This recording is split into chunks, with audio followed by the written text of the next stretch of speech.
I would think that one of the best things about your life is the little stories people tell you about what the movie meant to them. Yeah, and Chris always laughs at this. People say, I grew up with you. You raised me. You were my childhood. And Chris always said, oh, it's not my fault. I just want to tell that story about what happens when your dreams show up and you have an opportunity to seize them. And you either do or you don't. And if you do, it's just the most amazing thing. In his new book, Future Boy, Michael J. Fox tells the story of his whirlwind 3-month journey, playing Alex P. Keaton on Family Ties by day. Well, how do I look?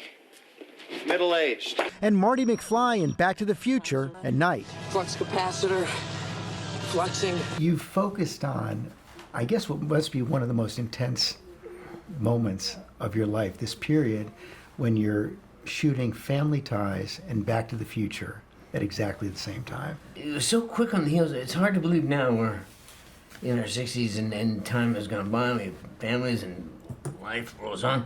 But then at that point, 1984 was an amazing time in my life because like 3 years earlier, I've been destitute. I've been literally no money, no life, no. I only had an apartment because I could duck my landlord and not be around here for the rent. So I was at that place where I was like, I'd leave, go back to Canada, give up my dream. This was not going to happen. To 3 years later, I'm in Hollywood doing Back to the Future Family Ties at the same time. So it never occurred to me this was something I shouldn't do. It was the culmination of everything I put my whole life into. And when the offer for Back to the Future came in, the first offer, you didn't even know about it. No. Gary Goldberg and Steven Spielberg were very good friends. And Steven came to Gary and said, like, put Michael in this movie, Bob Zemeckis is directing and I'm producing. And Gary said, I'd love to help you out, but I can't let him go. My show is finally in the top 10, and if I let him go, my show's over. So I'm not going to go, and please don't tell him. So I never knew. I didn't know anything about it. So take us inside the moment when you did find out, when Gary Goldberg finally does call you in. Well, I said in the book, it's kind of strange because I was in Gary's office for a show he was doing called Gina Davis was in it. Gina Davis was leading it. He was doing that show, and he called me over to his office. It was on the NBC lot, and I was on the Paramount lot. So I came over, and I thought, what is so important that he's calling me to see him? It was on the eve of, right on the cusp of Christmas and the holidays. It was our last day. I thought he's waiting for the holidays to give me my pink slip and let me go. I'd done Teen Wolf just earlier that fall. I thought he'd seen Teen Wolf and was firing me. So I was really nervous, and I sat down and I looked around this office, and it was Gary, but it had different show and different pictures and different casts. And I said it was kind of like being at your dad's apartment where his girlfriend hangs out. I felt off, and he pulled this envelope out of the drawer and said, Gary gave me the build up to it. Steven called him and asked him if I was available, and he said I wasn't available. All this time had gone by. They were shooting with another actor, and it hadn't been what they wanted it to be. And so they were coming at me again. And Gary had some time. Some things that happened, like Meredith Baxter was pregnant with twins. So there was an opening in the schedule all of a sudden. So all of a sudden I had this time, and he said, you have this time. I'm going to let you do it, but you're going to have to do the show in the daytime and the movie at night. And I don't want to hear about the movie. I don't want to see. I don't want to hear you're tired. I don't want to hear you get to it. I don't want to hear you're late. Just if you're doing this, you have to take it on. And he said, read the script and let me know what you think. So I picked up the script, I shook it, held it in my hand. It's the best script I ever read. And, you were doing this movie. Oh, I was completely doing it. I called my mother and told her about it. And she said, no, I don't think so. I think it's too much work for you. I said, Mom, it's the last time I asked you about any of this stuff. So then next day I went home for Christmas holidays and came back and was right at the beginning of January, started the movie. So you have this period where you're spending all day filming Family Ties and all night filming Back to the Future. Give us some sense of what your day was like. Well, that's one of the reasons I wrote the book, because I wanted to kind of follow the breadcrumbs and see where it takes me. And it was really automatic pilot. I found a way to slip out of, kind of like sharks that move while they're sleeping.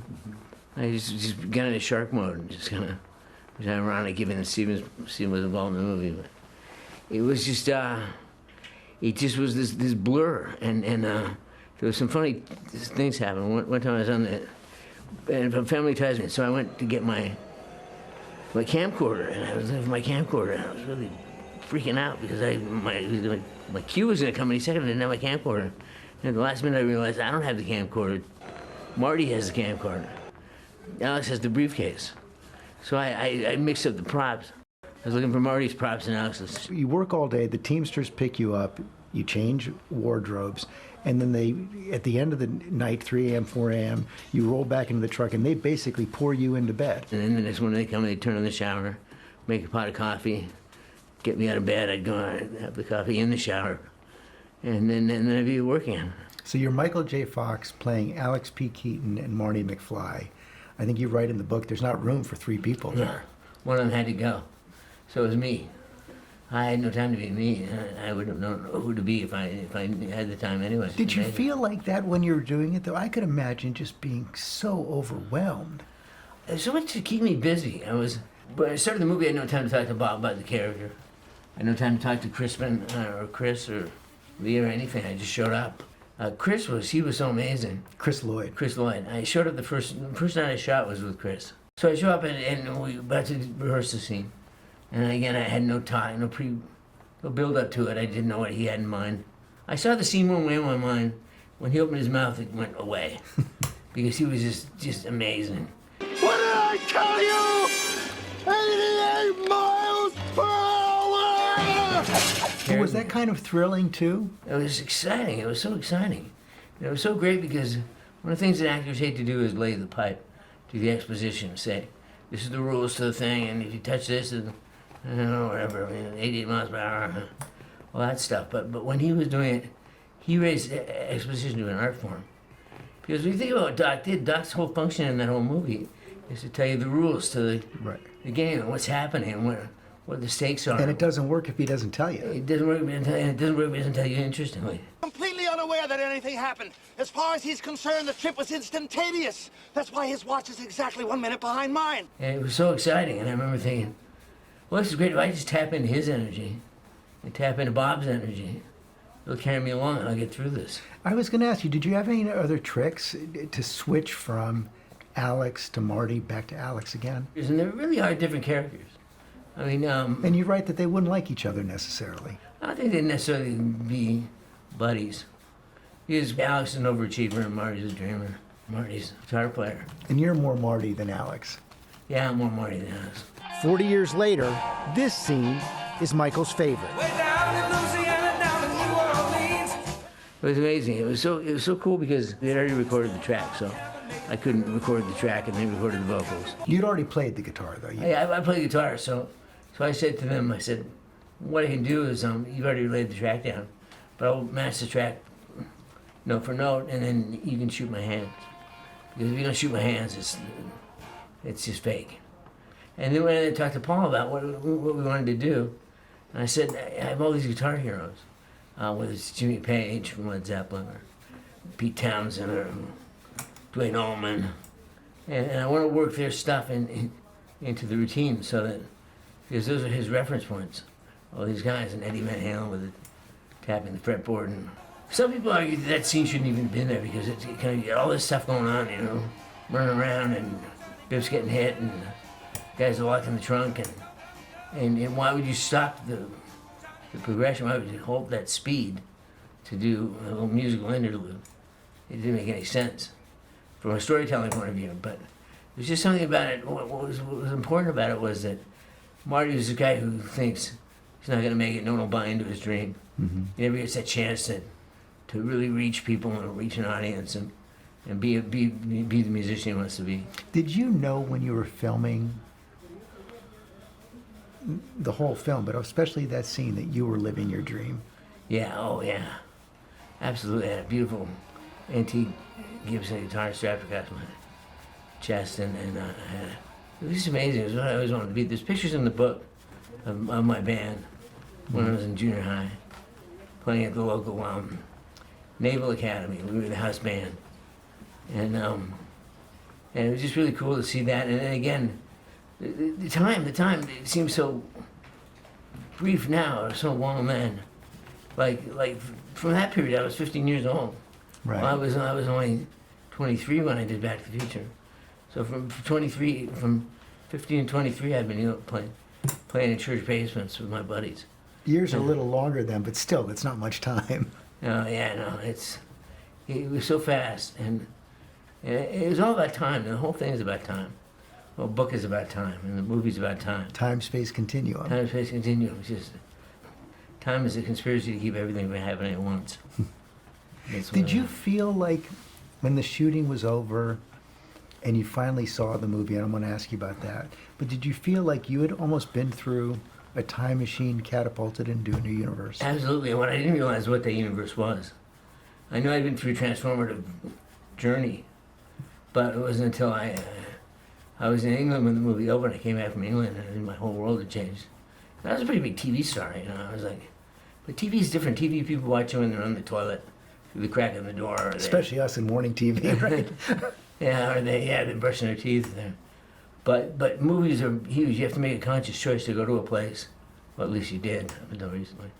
But you had to go to a place like a cathedral with 200 other people and with 20-foot images up on the screen. Different things, and when people respond to you as that person who's 20 feet tall on the screen living out their dreams. This book was just about this one little moment of time that people kept asking about. I mean, so many people would say, is it true you did Relevance and Back to the Future at the same time? I say, yeah, I didn't think it was that big a deal at the time. But as I sit down and think about it, I like this story, and I want to tell the story. It's not a long story, it's one of my shorter books. But I just want to tell that story about what happens when your dreams show up and you have an opportunity to seize them. And you either do or you don't, and if you do, it's just the most amazing thing. Just believe in yourself, and don't believe in people say it's impossible. It's not impossible, it's improbable. It's not recommended, but it was the thing that was laid out in front of me, and it was my chance to grab something and do something extraordinary. And you did it, and you ended up with what you say in the book is a near perfect movie. Well, others have said that to me. I don't necessarily say that. I think I'm the near part. I'm responsible for the near part. It would have been perfect But without what me. is it about the movie? Like you say, it struck a nerve at the time. It's lasted for so long. It's just about one thing. I think it's about that I think is really relevant right now, and we don't have to get into this, but it's about bullies. Hello?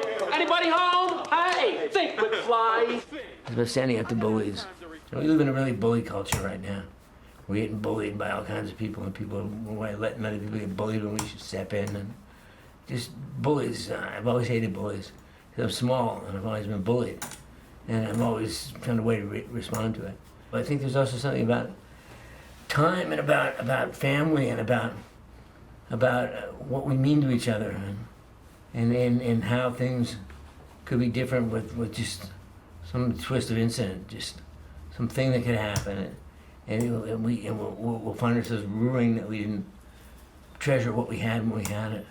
I would think that one of the best things about your life is the little stories people tell you about what the movie meant to them. Yeah, very much. And people would say to me all the time, and Chris always laughs at this, people will say, I grew up with you, you raised me, you were my childhood. And Chris will say, it's not my fault. But it's amazing what it means to people. And I think there's also another matter of time. You think about 1985. We were making a movie in 1985 about 1955, and that span of time, 55 to 85, seemed like forever. Right. We've gone through that cycle a couple of times. This is now 2025, and yet the movie means more than it ever did. It's not about that. It's not about predictions of the future, whether they came true or about anything other than just this story that we can relate to. We can relate to family. We can relate to dreams. We can relate to fulfilling promise when it's available to us. And it's been so incredible to be a part of it and to see people respond to it. And it's really helped you. love it. And it's helped you reach more dreams. I mean, I won't forget you talking about or seeing you up on the stage in Glastonbury, as Chris Martin says, "Back to the Future brought you here." Yeah.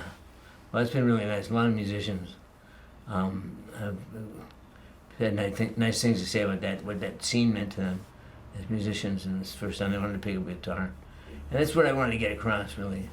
Just the love of that, love of making music and playing guitar, and that relationship between a kid and his Gibson. It's really special. Right after that movie came out, or around that time, you spoke with Barbara Walters, and she asked you your definition of success, and you gave an answer then, which we can show. I'm not sure you remember, would even remember what it could be at this point, but I'm trying to remember what tree I could be if I could be a tree. right. You may have asked me that.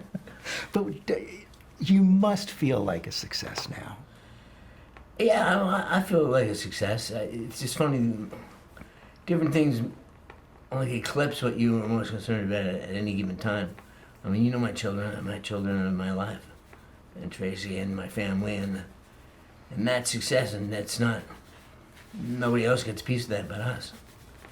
So, but in terms of the other stuff, yeah, I think I've touched a lot of people, and I think that's my blessing. And that's really been an amazing experience to do things that affect people and have them tell you that you changed the way they think about things, or you affected them at a time when they were really down, and they reached out and the movie was there for them. And that's really great. It's really special. I don't want to overload it. I don't want to make it. It doesn't say anything more about me.